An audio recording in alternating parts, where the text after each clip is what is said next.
Rain had swallowed the road to Black Creek Ranch long before midnight. It hammered the barn roof, bent the cottonwoods, and turned the yard into a field of black mud. Ethan Cole was fastening the last stall when 3 weak knocks reached him through the storm. At first, he thought it was a loose branch. Then the knocking came again. A woman stood outside when he opened the door. Her dark dress was torn at the hem, her lower lip was bleeding, and one bare foot had been wrapped in a strip of dirty cloth. She held a little girl beneath her coat, shielding the child from the rain with the last dry part of her own body. The woman looked past Ethan toward the distant road. Lanterns moved through the darkness. 3 riders were coming closer. "I only need 1 night," she whispered. "Please don't send us back." The child stirred against her shoulder, burning with fever. Ethan stepped aside without asking the woman's name. She tried to cross the threshold, but her knees gave way. As he caught her, something small fell from the torn lining of her coat. It was an old brass key. Ethan lifted it beneath the barn lantern. A black raven had been carved into its head, the same mark his father once burned into every private strongbox he owned. The woman saw recognition cross Ethan's face. Fear sharpened her pale features, but before she could explain, a voice rose beyond the gate. "Cole, the woman in your barn is Clara Whitmore. She stole from her dead husband's family." Ethan closed his fist around the key. Outside, the riders stopped in the rain. Inside, the little girl opened her eyes and asked her mother whether the bad men had found them again. Ethan moved Clara and the child into the house before opening the ranch gate. Martha Bell, the ranch cook, filled a basin with warm water and wrapped heated stones in old towels. The little girl's fever had risen during the walk, and even in sleep, her fingers clung to her mother's wet dress. Clara remained beside the bed, watching every door and window. When Martha tried to remove her coat, Clara resisted until Ethan placed the brass key on the table where she could see it. He did not promise to trust her. He only said that no one would take a sick child from his house during a storm. The riders waited outside the gate. Their leader was Gideon Pike, a former Black Creek manager Ethan had dismissed after cattle disappeared from the northern range. Pike claimed Clara had stolen money, private records, and a land deed from the Whitmore family. Silas Whitmore had sent him to bring her back before she crossed the county line. Ethan asked for a warrant. Pike had none.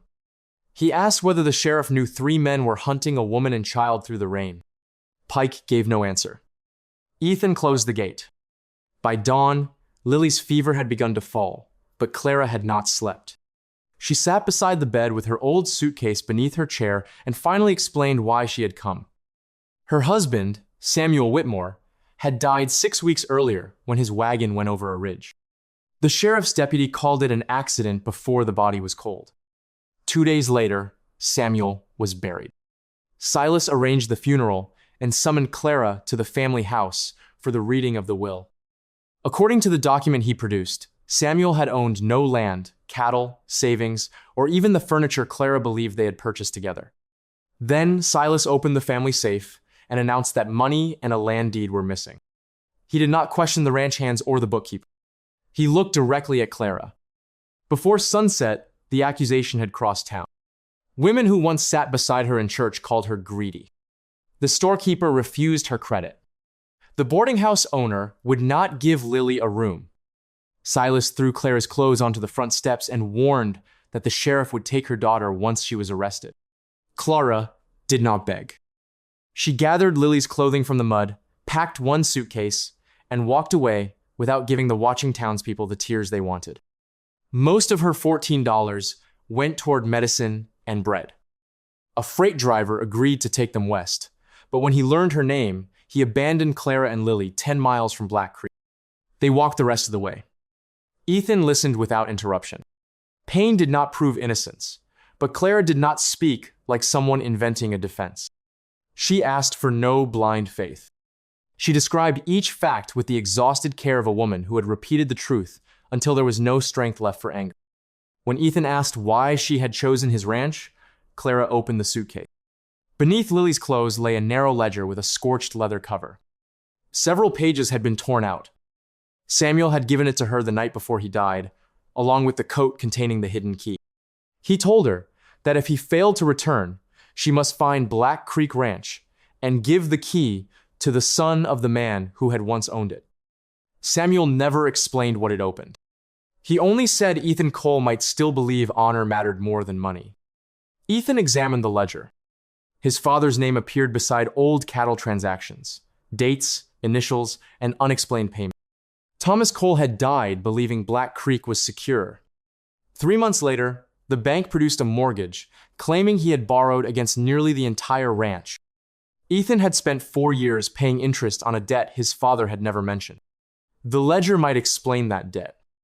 It might also explain why Clara was being hunted.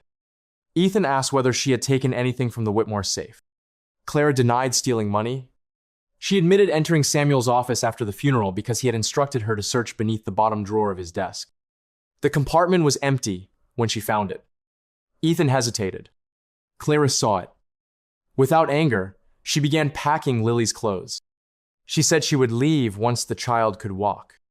She would not remain under the roof of a man who believed he was sheltering a criminal. Her pride had survived hunger, humiliation, and the storm. Ethan looked toward Lily, sleeping beneath a clean quilt with one hand reaching toward her mother's empty chair. He told Clara she had misunderstood him. He did not know what to believe about Samuel, Silas, or the missing deed. But Gideon Pike had come without lawful authority, and frightened men often rushed to recover what truth had taken from them. Clara could remain until Lily recovered. After that, she could earn wages, helping Martha and organizing the ranch record. She would owe him no gratitude and no explanation she was not ready to give. For the first time, the tension left her shoulders. As Ethan returned the scorched ledger, faint writing inside the cover caught the morning light. Beside a column of payments, Samuel had written Thomas Cole's name. Below it were 4 words that made the room feel colder. Original deed never reached bank. Morning came slowly to Black Creek Ranch. The rain had passed, leaving silver water along the fences and a pale mist over the northern pasture. Inside the house, Lily slept beneath a clean quilt while Martha Bell moved quietly between the stove and the small bedroom, checking the child's fever with the back of her weathered hand. Clara had remained awake beside the bed until exhaustion finally pulled her into a shallow sleep. When she opened her eyes, daylight had reached the floorboard. For one frightened moment, she did not recognize the room. Then she saw Lily breathing evenly and remembered that no one had dragged them away during the night. On the chair beside her lay a dry dress borrowed from Martha. A plate of biscuits, eggs, and warm potatoes waited on the table. Ethan had already gone outside. Clara ate only half the meal and wrapped the rest for Lily. Years of uncertainty had taught her never to assume another plate would come. She found Ethan near the barn, repairing a hinge damaged by the storm. Clara offered to leave as soon as Lily could travel. Ethan answered by giving her a ring of pantry keys and asking her to help Martha count the ranch supplies. It was not charity. He named a daily wage and told her she could decide whether the work was worth doing. The offer unsettled her more than pity would have. Pity asked nothing and often demanded gratitude later. Honest work gave her a place to stand. Clara began in the pantry. She counted flour sacks, coffee tins, salt, lamp oil, dried beans, and medicine for the cattle. The shelves looked full, but the supply ledger claimed Black Creek had purchased nearly twice as much during the previous month. She checked each figure again before mentioning it. Martha explained that Gideon Pike had once handled the orders. Even after he left, several merchants continued sending invoices through arrangements he had established. Ethan paid them because the ranch could not afford delays during branding season. Clara did not accuse Pike. She placed the questionable invoices in a separate stack and marked each one with a small dot. By noon, she had found 6 charges for goods that were not in the pantry and had never been remembered by Martha. The same pattern appeared in the barn record. Black Creek had paid for 12 new bridles, but only 7 had arrived. A shipment of winter grain had been charged at a premium despite being delivered after the cold season ended. 3 invoices carried the signature of a ranch hand who had been buried the previous year. Clara's fingers tightened around the paper. She had seen the same style of false record at Whitmore Ranch. Samuel had once shown her how a dishonest bookkeeper could hide theft inside ordinary expenses. A missing sack of grain meant little. A missing sack every week became enough money to purchase land. The theft survived because each loss looked too small to confront. Ethan entered the office near midday and found Clara surrounded by ledgers. She expected suspicion when she explained what she had discovered. Instead, he pulled out a chair and listened. He did not praise her or promise she was right. He asked where every number came from and followed her work line by line. When she could not prove something, she said so. When a figure was only a suspicion, she marked it as one. That restraint mattered to him. By the time the afternoon shadows crossed the desk, Ethan understood that Clara had not merely kept household accounts. She knew freight prices, cattle weights, interest calculations, and the quiet ways men changed numbers when they believed no woman would examine them. Outside, two ranch hands watched her through the office window. They had heard the story from town. To them, a woman accused of stealing had been given access to Black Creek's books within a single morning. One of them complained openly when Ethan stepped into the yard. Ethan did not threaten him. He said Clara was working under his authority. Any man carrying evidence against her could place it on his desk. Any man carrying only gossip could return to his assigned work. The matter ended there. Clara heard every word from inside the office. She had been defended before by Samuel, but always as a wife whose honor belonged partly to her husband. Ethan defended her right to be judged by evidence. The difference was small enough to escape most people, yet large enough to make her look down at the ledger until the tightness in her throat passed. Later, she checked on Lily and found the child sitting upright. Ethan had left a carved wooden horse on the blanket. One leg had been broken and carefully repaired with a brass pin. Lily held it as if it were something precious. Clara learned from Martha that Ethan had carved the toy years earlier for the child he expected to have. He had kept it in a locked chest since the winter that took his wife. Clara did not thank him in front of the ranch hands. She understood that some acts of kindness were offered quietly because speaking of them made the giver feel exposed. That evening, she returned to the office after everyone had gone to supper. She wanted to finish matching the pantry list with the monthly accounts. Near the bottom of a feed invoice, she found a signature approving payment for a shipment that had never arrived. The name belonged to a Black Creek ranch hand, but the curve of the letters was wrong. The final stroke bent sharply upward, just as it did on several documents Samuel had secretly copied before his death. Clara carried the invoice to the lamp and placed it beside the scorched ledger. The handwriting was not merely similar. It was identical. Someone had been forging records at both Whitmore Ranch and Black Creek. And the first false invoice had been written 2 weeks before Thomas Cole. Clara waited until Lily was asleep before carrying the forged invoice into Ethan's office. The house had fallen silent after the storm, and water still dripped from the eaves outside. She placed the invoice beside the scorched ledger, while Ethan stood across from her beneath the lamplight. The same hand had written both entries. Each signature ended with an unusual upward stroke. The first letter was pressed heavily into the paper, while the middle letters became faint, as though the writer had paused to remember their shape. Clara explained that Samuel had taught her to study more than the appearance of a careful forger might copy the letters, but not the natural rhythm of the hand. Ethan unlocked a drawer and removed the mortgage that had burdened Black Creek for 4 years. They compared it with older contracts signed by Thomas Cole. The signatures looked similar, but the mortgage contained small pauses between strokes. Clara refused to call it a forgery without stronger evidence. She only said that someone outside the bank should examine it. The mortgage had been filed 23 days before Thomas died. It claimed he borrowed money to expand the northern grazing land, yet Ethan remembered no new cattle, buildings, or equipment arriving during that period. The witness named on the document was Gideon Pike. Clara recognized the name from Samuel's ledger.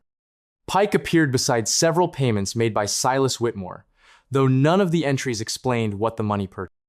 Ethan asked why Samuel had investigated Black Creek. Clara glanced toward the hallway where Lily slept. Samuel had managed part of the Whitmore account. During the final months of his life, Silas ordered him to review several land purchases near Black Creek. Samuel found payments that did not match the deeds. Whitmore money had passed through a private account linked to Pike. At first, he believed Silas was hiding income. Then he found references to Thomas Cole's mortgage and realized the transactions were connected to Black Creek. Samuel began copying records in secret. On the night before his death, he came home with mud on his boots and blood on one sleeve. He cut open the lining of Clara's coat and sewed the brass key inside. Then he gave her the scorched ledger and told her to find Ethan if he did not return. Clara had asked what the key opened. Samuel said it opened the difference between a debt and a theft. Those were the last clear words he ever gave her. Ethan lifted the key beneath the lamp. The raven carved into its head had been his father's private mark. Thomas Cole used it on lockboxes that held deeds, water claims, and agreements he did not trust the bank to keep. One such box had once been stored at the abandoned freight station on the northern edge of Black Creek. They rode there after sunrise. Clara left Lily with Martha and sat beside Ethan in the ranch wagon. Whenever a rider appeared in the distance, her body stiffened. Ethan quietly slowed the horses each time but never forced her to explain. The freight station leaned toward the abandoned tracks. Weeds grew through its platform, and faded railroad lettering still marked one wall. At the back of the building, Ethan found a storage room with the raven symbol burned above the door. The brass key should have opened the lock, but a newer iron padlock had been fastened through the latch. It showed almost no rust. Someone had replaced it recently. Ethan broke it with a hammer. Dust covered the floor, except for a narrow trail leading to several wooden compartments. One bore the raven mark, but its door had been forced open. The box was missing. Clara knelt beside the empty space. A strip of blue cloth had caught on a splinter. She recognized the fabric Gideon Pike wore around his hat.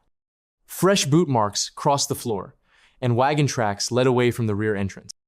Pike had known about the box before Clara arrived. Her appearance had merely warned him that someone else now held the key. On the journey home, Clara kept one hand inside her coat. The key was not evidence by itself, but it led towards something Silas feared enough to steal. When they reached the ranch, the kitchen window stood open despite the cold. Martha was in the barn with Lily, and no ranch hand admitted entering the house. Clara ran to the spare room.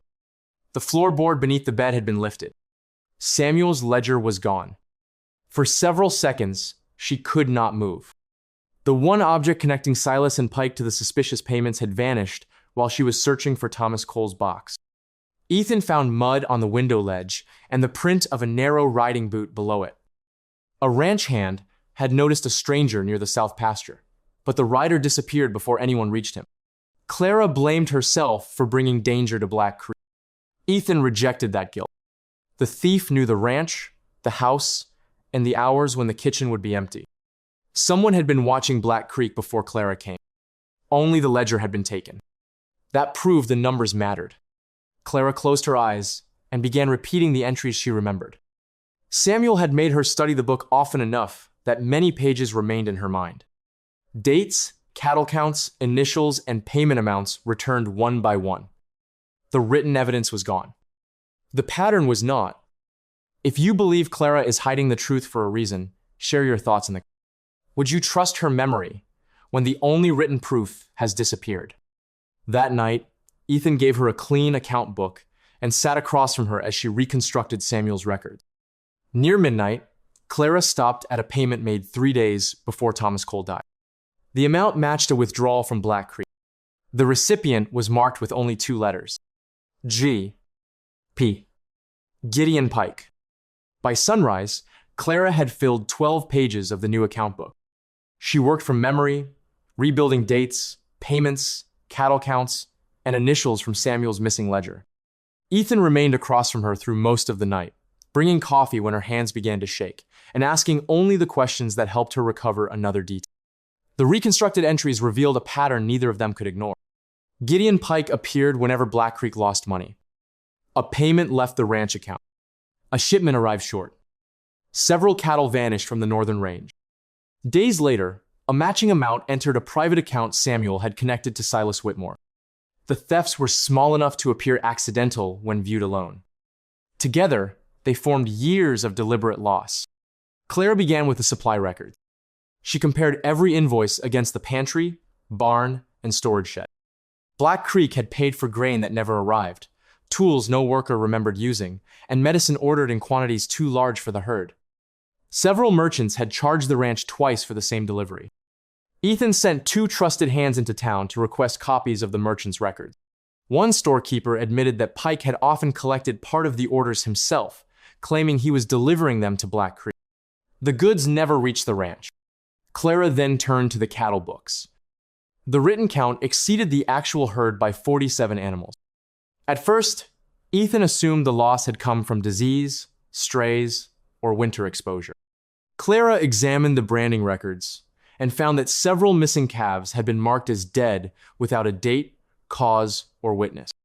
She asked the ranch hands to inspect every animal brought in from the far pasture. Near noon, one of them found a young steer with an altered brand.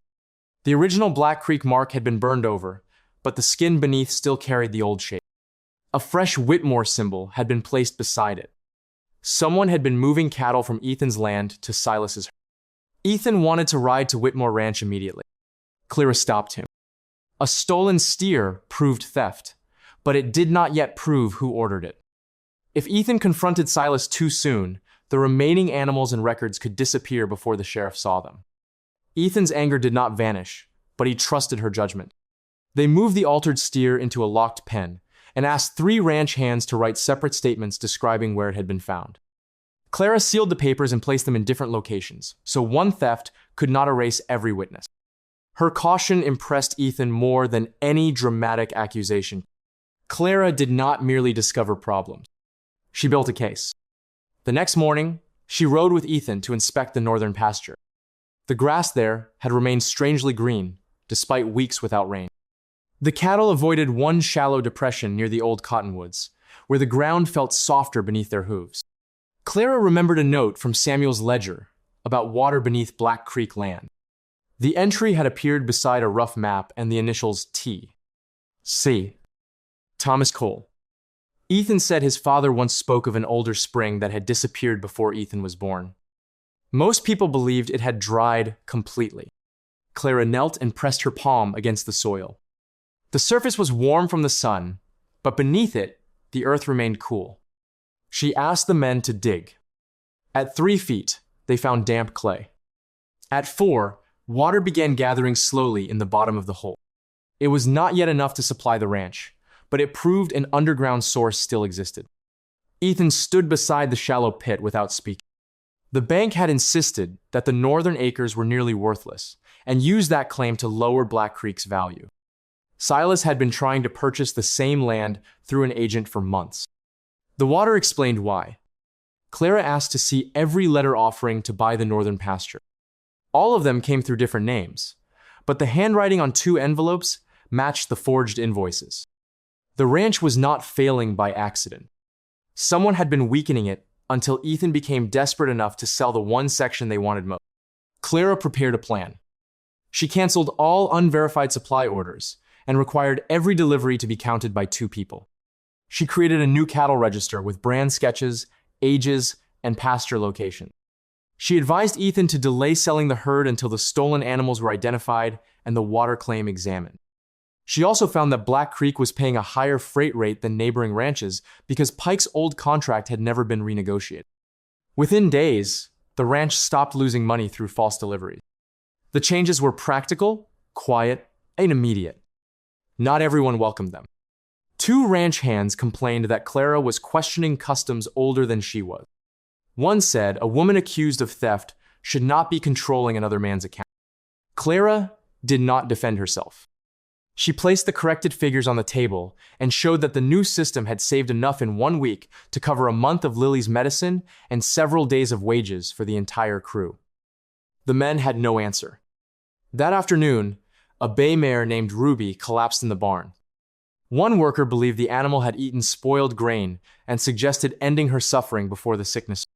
Clara noticed that Ruby kept turning toward her swollen skin.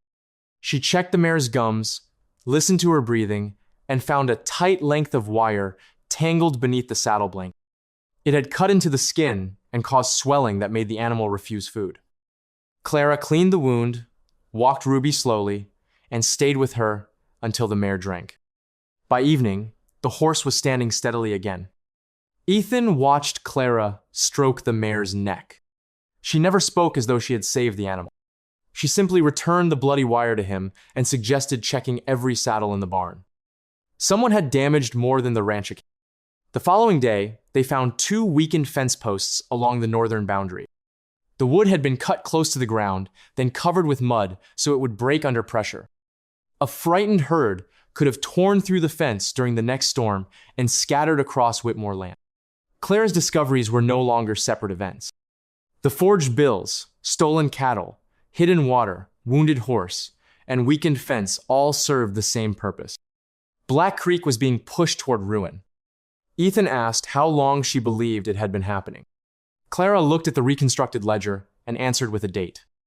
The first unexplained payment had been made 26 days before Thomas Cole died.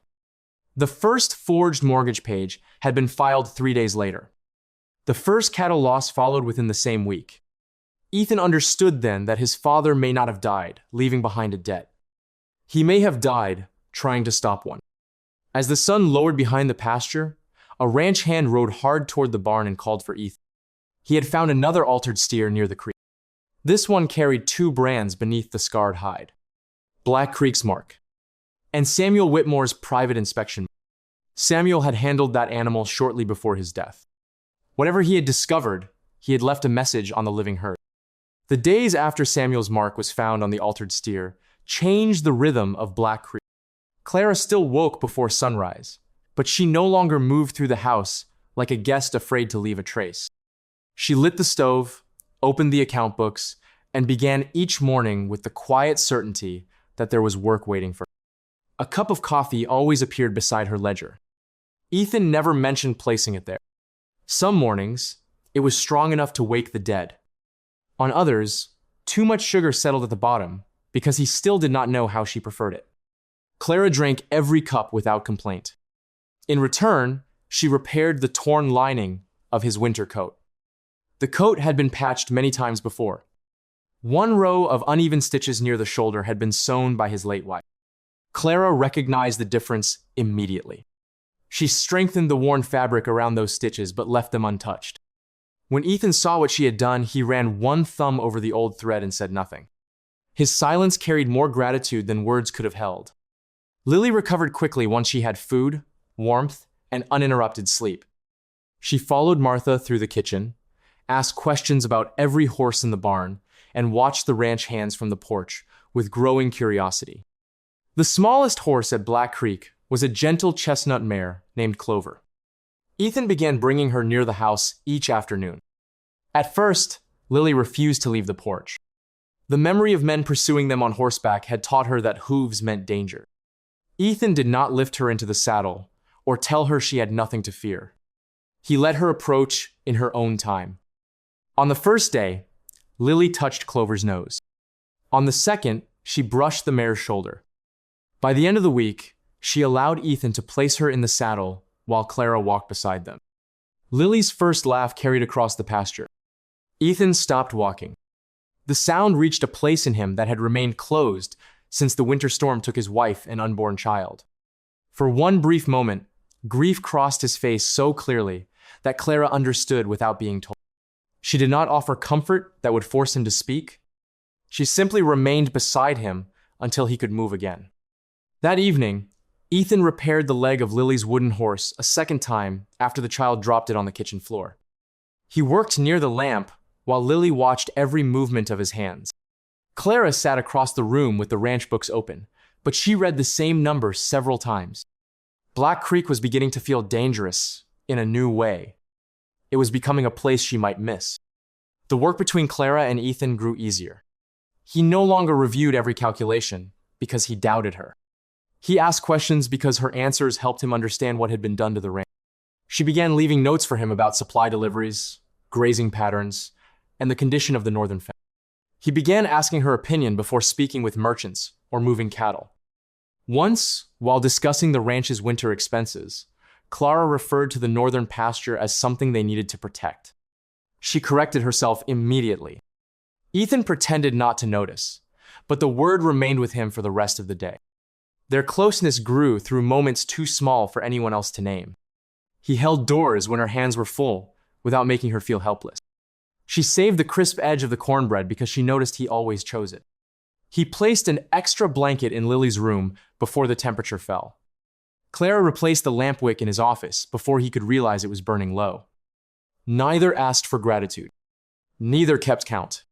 One afternoon, Ethan cut his palm while replacing a damaged section of fence. The wire slipped under tension and tore through his glove.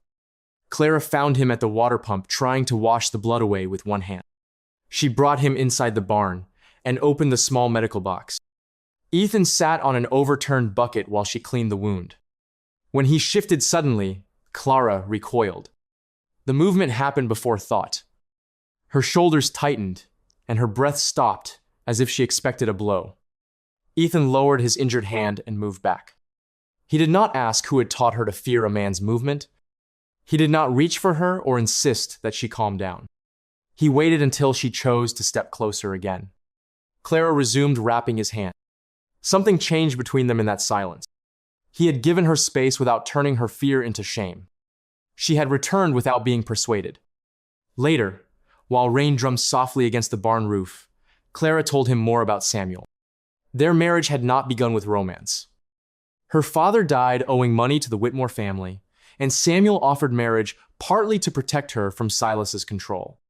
Affection came later, built through shared meals, honest work, and the knowledge that Samuel never treated her debt as ownership. He had been kind, but he had also been afraid of his brother. During his final months, that fear hardened into determination. He began sleeping poorly, hiding papers, and checking the road before entering the house. Clara had believed silence would keep their family safe. Instead, it left her unprepared when Samuel died. Ethan listened with his bandaged hand resting on one knee. In return, he told her about the winter that emptied Black Creek.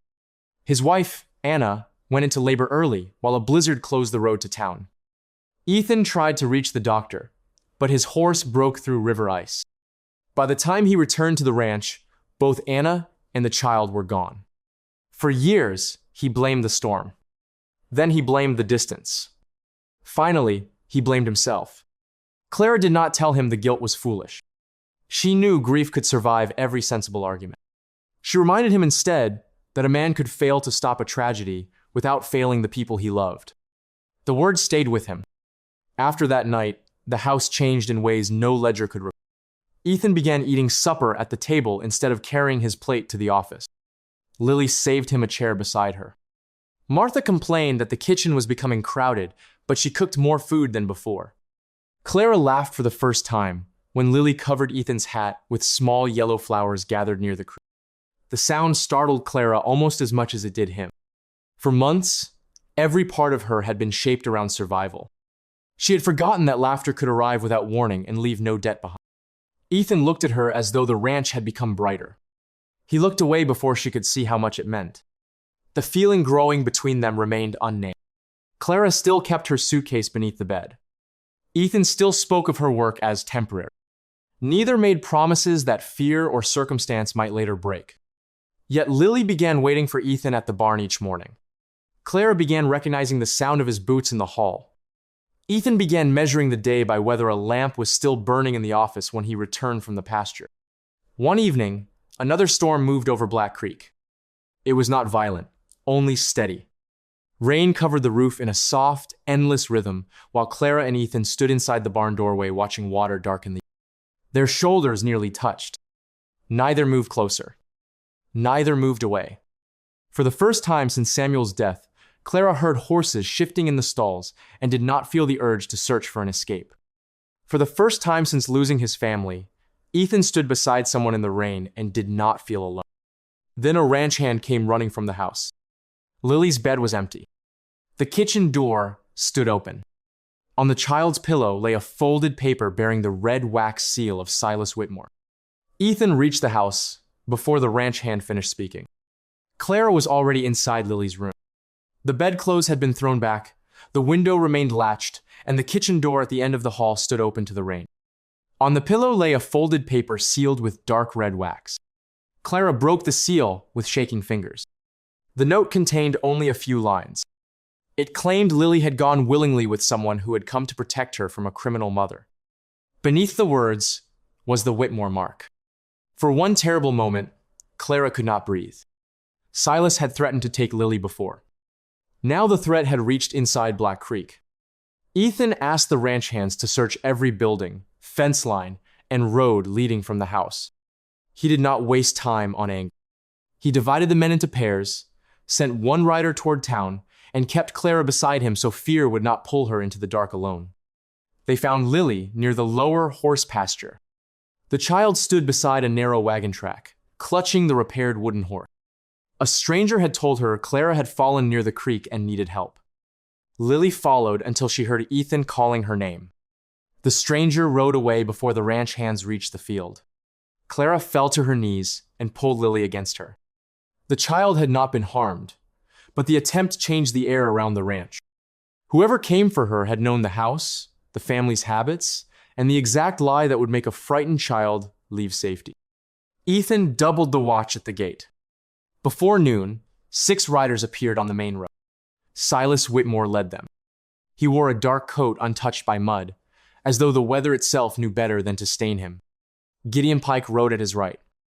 Behind them came a deputy sheriff, a bank representative, and 2 armed men Clara recognized from Whitmore Ranch. Silas did not approach like a grieving uncle concerned for his niece. He arrived like a man expecting property to be returned. Ethan met the group outside the closed gate. Clara remained several steps behind him, with Lily beside Martha on the porch. The deputy held an order for Clara's arrest. It accused her of stealing private records, forging financial entries, and fleeing with property belonging to the Whitmore family. Silas also carried a guardianship document. It claimed Samuel had named him Lily's legal guardian if Clara became unfit, criminally accused, or unable to provide a proper home. The paper bore Samuel's signature. Clara knew at once that it was false. The letters looked convincing, but Samuel never wrote Lily's full name in legal papers. He always used her middle initial because the child had been named after their mother. The man who forged the document knew Samuel's hand, but not the habits of his heart. The deputy refused to examine Clara's objection at the gate. He had been instructed to bring her to town and place Lily in Silas's care until a hearing. Clara's worst fear stood before her in official ink. Silas spoke loudly enough for the ranch hands to hear. He described her as a desperate widow who had manipulated Ethan, stolen from 2 families, and hidden behind a child to escape justice. He suggested Ethan had allowed loneliness to weaken his judgment. The insult was meant to shame them both. Ethan did not answer it. He asked whether the order had been signed by Sheriff Nathan Reed. It had not. The signature belonged to a deputy magistrate known to conduct business with the Whitmore. Ethan asked whether the guardianship paper had been verified by the county court. It had not. He then asked why armed men had tried to lure Lily from his house before the legal order arrived. Silas denied knowing anything about the attempt. Lily began crying at the sound of his voice. That was the only answer Ethan needed. He told the deputy no one would cross the gate until Sheriff Reed reviewed every document. Clara would not be dragged away on papers delivered by men who had already tried to take her child without authority. Silas warned him that refusing the order could be treated as obstruction. Ethan remained still. His strength was not in reaching for the revolver at his side. It was in refusing to be hurried by another man's anger. The bank representative stepped forward with a second announcement. Black Creek had failed to meet the latest payment on Thomas Cole's mortgage. Unless the full balance was produced within 3 days, the ranch would be sold at public auction. Silas had already registered as a buyer. The timing was too precise to be accidental. While Clara and Ethan investigated the forged accounts, the bank had accelerated the debt. While someone stole Samuel's ledger, Silas prepared to take Lily. While Black Creek began recovering, the ranch was placed on the auction. The men behind the scheme were no longer hiding. Clara understood what Silas expected. He believed Ethan would surrender her to save his land. If she disappeared into custody, the investigation would stop. Silas would gain Lily, the missing records, and Black Creek before anyone could challenge the mortgage. Clara stepped closer to the gate. For weeks, she had run because Lily's safety mattered more than her. Now running would give Silas everything. She told Ethan she would go voluntarily to Sheriff Reed's office if Ethan accompanied her and if Lily remained at Black Creek under Martha's care. Ethan did not choose for her. He made it clear that she could stay behind the gate and he would defend that choice. If she chose to face Silas in town, he would ride beside her. That freedom steadied Clara more than protection alone could have done. She chose to face him. Silas smiled as if the matter had been settled in his favor. Before turning his horse, he reminded Ethan that a ruined man could not protect anyone for long. Then he looked at the old brass key hanging from a cord beneath Clara's collar. His expression changed. The reaction lasted only a second, but Ethan saw it. Silas knew the key had not been recovered with the stolen ledger. He rode closer to the gate and lowered his voice. He claimed Thomas Cole had never trusted the freight station with his most valuable document. The Raven box had first been kept in a hidden room beneath the Black Creek house. The station had been a decoy. Ethan revealed nothing, but the statement struck him hard. His father had rebuilt part of the kitchen floor months before his death and never explained why. Silas turned away, confident that doubt would finish what threats had begun. As the riders left, Clara watched Pike glance toward the house. The glance was quick, but full of recognition. He had been inside Black Creek before. The theft of the ledger had not required an unknown stranger. Pike knew the rooms because he had once worked there. He knew when Martha went to the barn, which window latch stuck, and where a frightened woman might hide something valuable. The ranch hands gathered near Ethan, waiting for orders. The bank wanted Black Creek in 3 days. Silas wanted Clara before nightfall. The guardianship paper placed Lily at risk, and the only written evidence they possessed had already been stolen. Yet for the first time, Clara did not feel powerless. Silas had come with too much authority, too many papers, and too much confidence.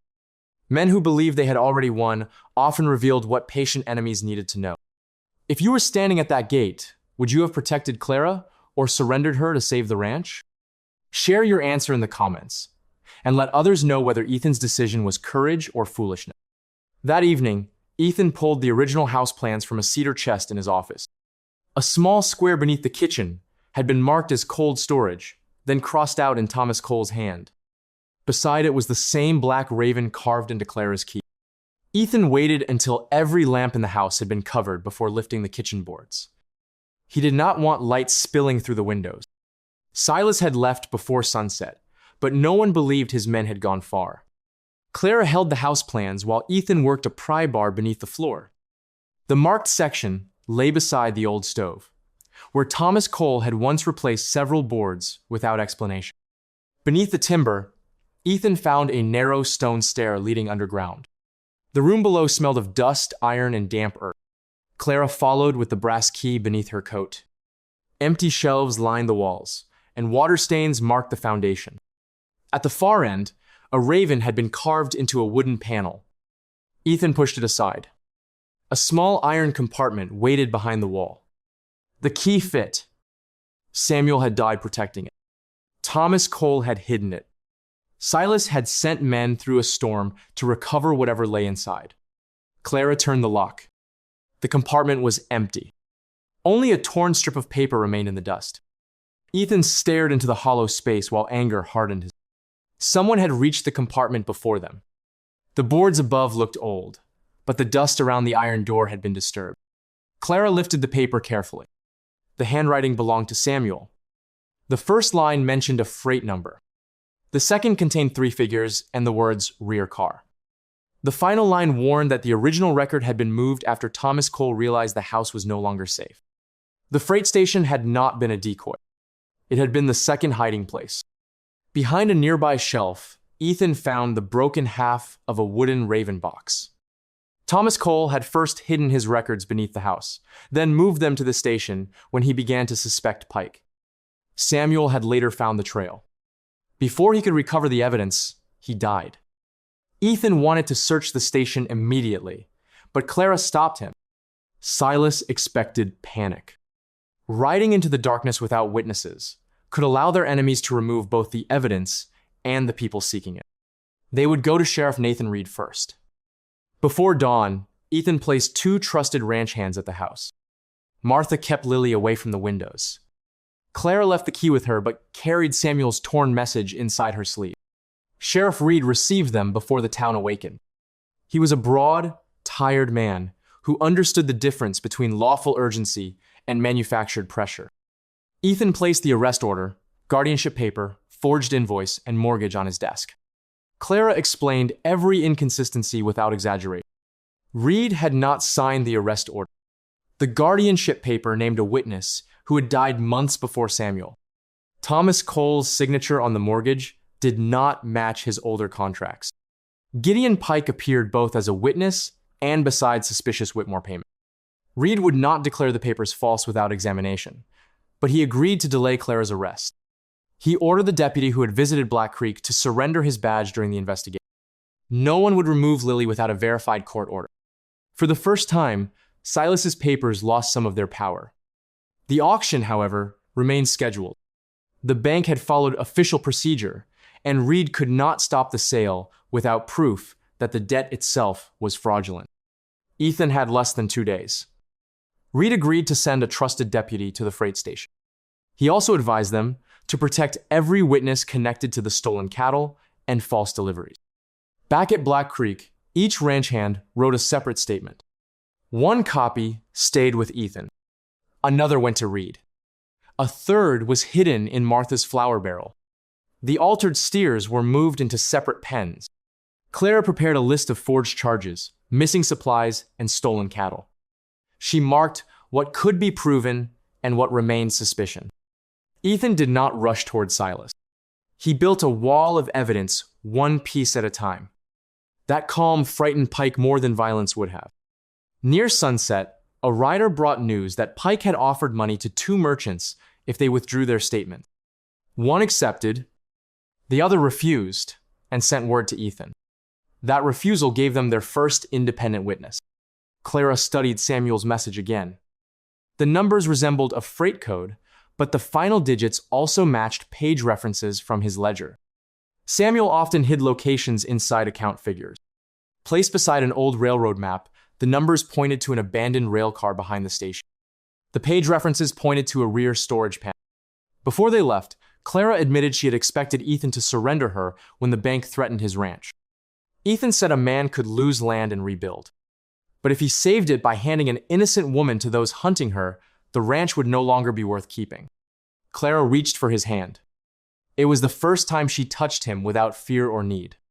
He held her fingers once, then released them before the moment became a promise neither was ready to make. Sheriff Reed met them at the station with a deputy. The abandoned rail car stood behind the cottonwoods, its wheels buried in earth. Inside, Ethan found the panel Samuel's numbers described. Behind it rested the raven box.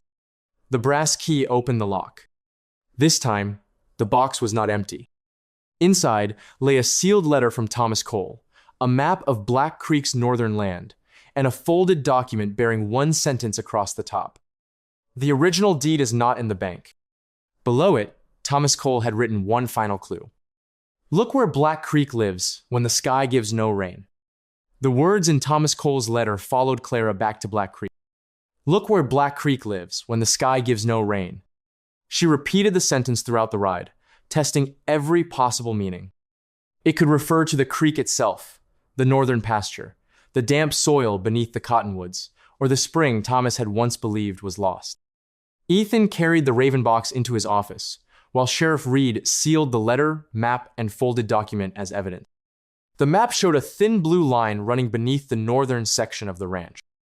Near the center, Thomas had drawn a circle around an old stone structure and marked it with a single word: living. Ethan recognized the place. A dry well stood beyond the cottonwoods where Clara had found damp clay. It had been abandoned before he was born. Ranch hands used the stone rim as a resting place during long cattle drives, but no one had seen water inside it for decades. They rode north before sunrise. Sheriff Reed came with them, along with 2 trusted ranch hands, carrying shovels, rope, and lantern. Martha remained at the house with Lily while armed workers guarded the road. The well stood beneath a dead cottonwood, half buried by weeds and windblown soil. Its stones had shifted over time, and the opening had been covered with thick planks.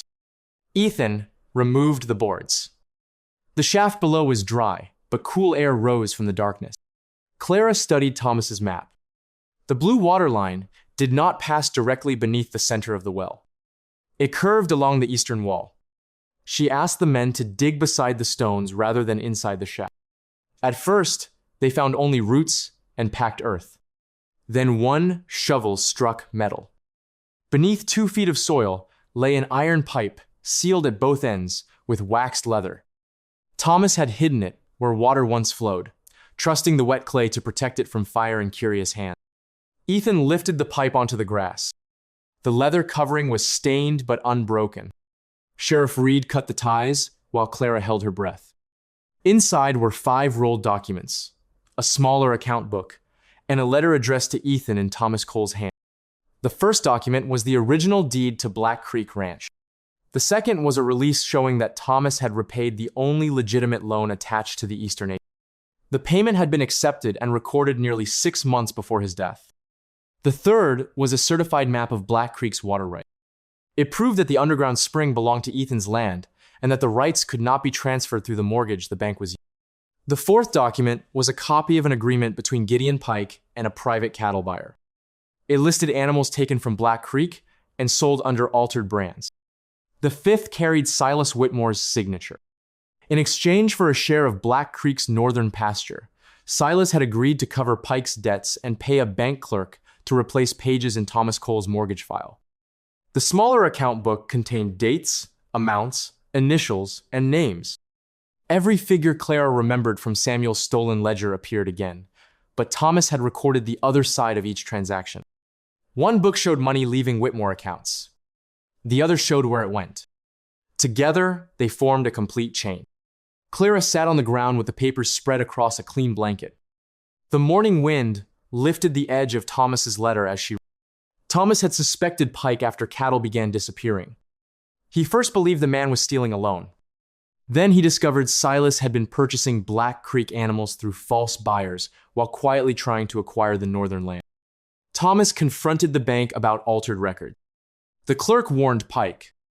3 days later, Thomas died after being thrown from his horse near the creek road. No investigation followed.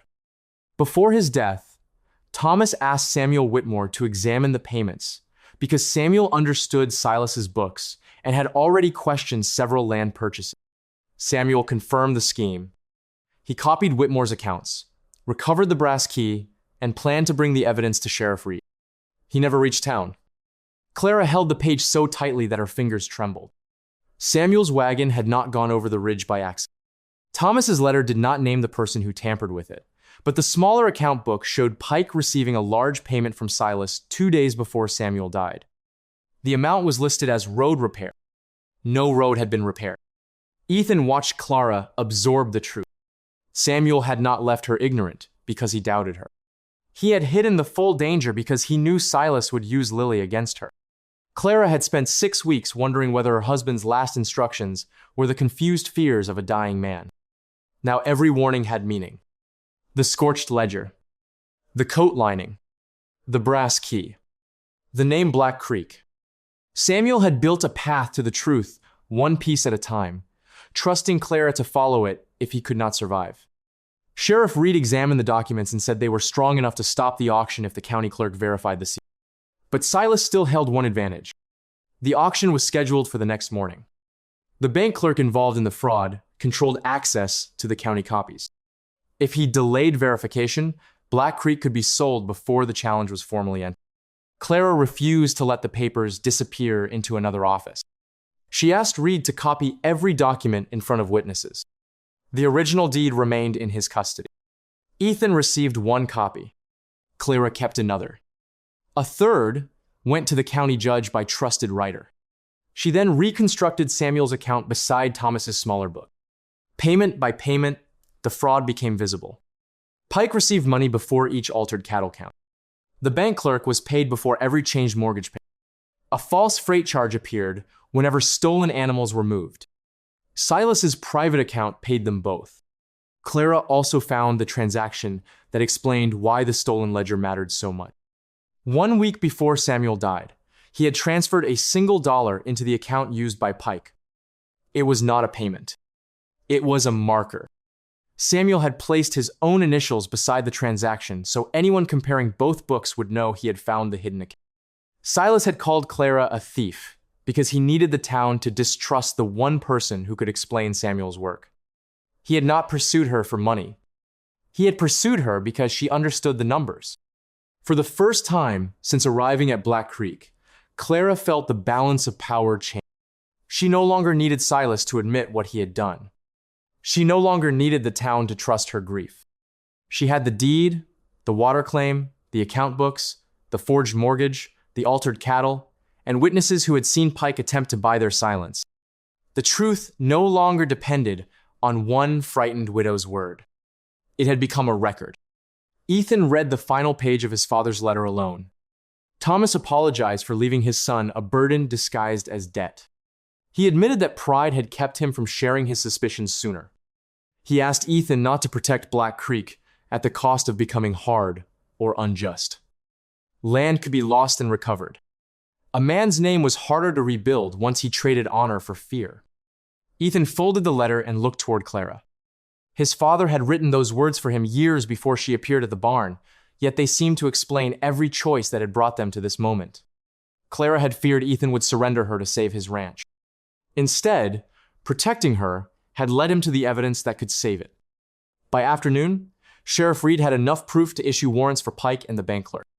Silas could not yet be arrested for Samuel's death without further investigation, but the fraud charges were clear. When the riders reached town, Pike had already disappeared. The bank clerk locked himself inside the records office. Silas stood outside the auction hall telling gathered buyers that Clara had forged the new evidence to steal Black Creek for herself. The lie spread quickly. By sunset, half the town believed the widow had returned to finish what she began. Clara listened from the sheriff's office as voices gathered outside. Ethan offered to delay her appearance until the judge arrived. She refused. For weeks, men had spoken about her while she hid behind doors, crossed dark roads, and protected Lily from consequences created by others. The next morning, she would speak for herself. Sheriff Reed warned that Silas would try to shame her before the crowd. Clara closed Samuel's reconstructed ledger and placed it beside Thomas Cole's account book. Silas had power when the truth was scattered. Now it stood in 2 volumes beneath her hands. The auction bell would ring at 9. Before the first bid was accepted, Clara Whitmore intended to show the entire town why the woman they called a thief was the only person who could prove Black Creek had been stolen. The auction yard filled before the morning bell. Ranchers gathered near the hitching posts. Merchants stood beneath the courthouse awning, and women from the church whispered whenever Clara passed. Silas Whitmore waited beside the auction table as though Black Creek already belonged to him. His coat was clean. His gloves were spotless. He wore the confidence of a man, certain the town had already chosen his version of the truth. Ethan stood beside Clara near the edge of the crowd. He did not stand in front of her. For weeks, others had spoken against her, over her, or on her behalf. This time, he understood that she needed support, not another man taking her voice. Sheriff Reed waited near the courthouse steps with the original deed sealed in a leather case. The altered steers stood in a nearby pen where their scarred brands could be examined. At 9, the auction bell rang. The bank representative announced that Black Creek Ranch would be sold to satisfy Thomas Cole's unpaid mortgage. Silas made the first bid before the property description was finished. Before the clerk recorded it, Sheriff Reed raised one hand. The sale was being challenged. Silas smiled toward Clara and addressed the crowd. He repeated that she had fled after stealing money and a deed from the Whitmore family. He claimed she had forged new documents, manipulated a lonely rancher, and invented a conspiracy to avoid arrest. The whispers grew louder. Clara recognized the same faces that had watched Silas throw her belongings into the mud. Some had believed him because his name carried weight and hers did not. She opened Samuel's reconstructed ledger. Her hands remained steady. Clara began with the mortgage. She showed 2 older contracts bearing Thomas Cole's real signature. His writing flowed without interruption. The bank's mortgage contained pauses, uneven pressure, and the same unnatural final stroke found on forged Black Creek invoices. The bank representative argued that handwriting differences proved nothing. Clara agreed. A signature alone was not enough. She presented the original deed and the certified release, showing Thomas had repaid the only legitimate loan on the eastern acreage 6 months before his death. Sheriff Reed opened the sealed case. The county clerk examined both papers and confirmed their registration marks were genuine. The bank representative stopped smiling. Clara then opened Thomas Cole's account book. She read the dates of payments made to Gideon Pike. Each payment came before cattle vanished, supplies disappeared, or pages in the mortgage record were changed. The merchant, who had refused Pike's bribe, stepped forward. He testified that Pike offered money if he withdrew his statement about missing deliveries. 3 Black Creek ranch hands produced separate accounts describing false cattle counts and altered brands. Ethan led one of the steers into the yard. A Whitmore brand had been burned over scarred hide, but beneath it remained the outline of Black Creek's mark. Samuel's private inspection symbol appeared near the shoulder. Silas called the mark meaningless. Clara explained that Samuel had inspected cattle moved through Whitmore Ranch before his death. He marked the stolen animals so they could later be identified. Silas accused her of inventing the story. Clara handed Reed Thomas Cole's original agreement with the private cattle buyer. It contained the same shipment dates, animal counts, and marks Samuel recorded. One document showed cattle leaving Black Creek. Another showed Whitmore money paying the men who moved them. A third showed the bank changing the mortgage afterward. The evidence formed a chain.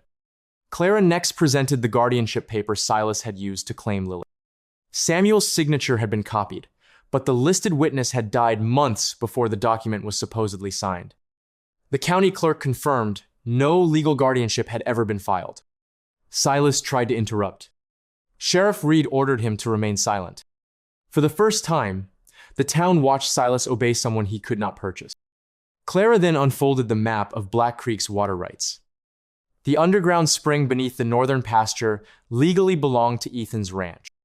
It could not be transferred through the false mortgage, and it fed the land Silas had spent years trying to acquire. That was why Black Creek had been weakened. That was why Silas needed the ranch sold before the original records. The bank clerk was brought from the records office under guard. At first, he denied changing any pages. Reed placed Thomas Cole's original mortgage beside the bank copy and asked why the property descriptions differed while every other line remained identical. The clerk looked toward Silas. That glance silenced the yard. When Reed showed him the payment records, the clerk admitted that Pike delivered replacement pages and that Silas paid him to file them after Thomas Cole died. Pike had promised that no one would find the original deed. Silas began blaming Pike, the bank, and finally Clara. He declared that Samuel had stolen papers that never belonged to him and had destroyed his own family. The words escaped before he understood what they revealed. Reed asked how Silas knew Samuel possessed the documents before his death. Silas had no answer. Clara faced him across the yard. For 6 weeks, he had called her a thief and an unfit mother. He had counted on the town, believing that a powerless widow could never understand the records of wealthy men. Now his own anger had placed Samuel inside the conspiracy. Reed ordered the arrest of Silas and the bank clerk. Warrants were issued for Gideon Pike.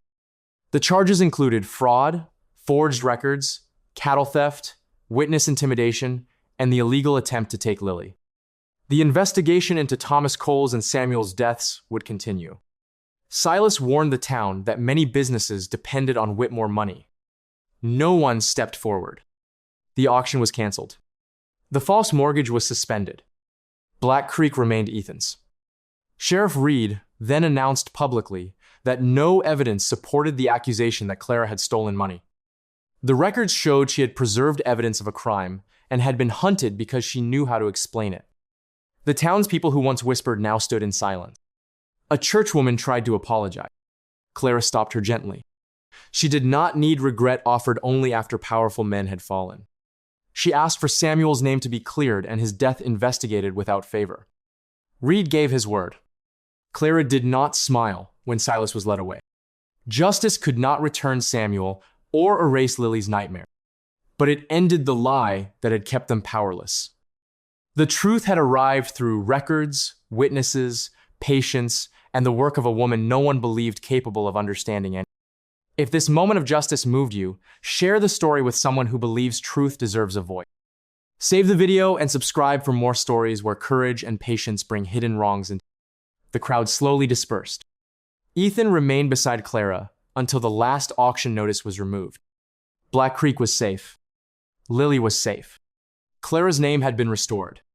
That evening, she closed the ranch account books and placed the brass key on Ethan's desk. She told him Black Creek no longer needed her. Then she went upstairs and pulled the old suitcase from beneath the bed. Spring reached Black Creek slowly. The snow disappeared first from the southern slopes, then from the fence lines, leaving dark soil beneath the pale grass.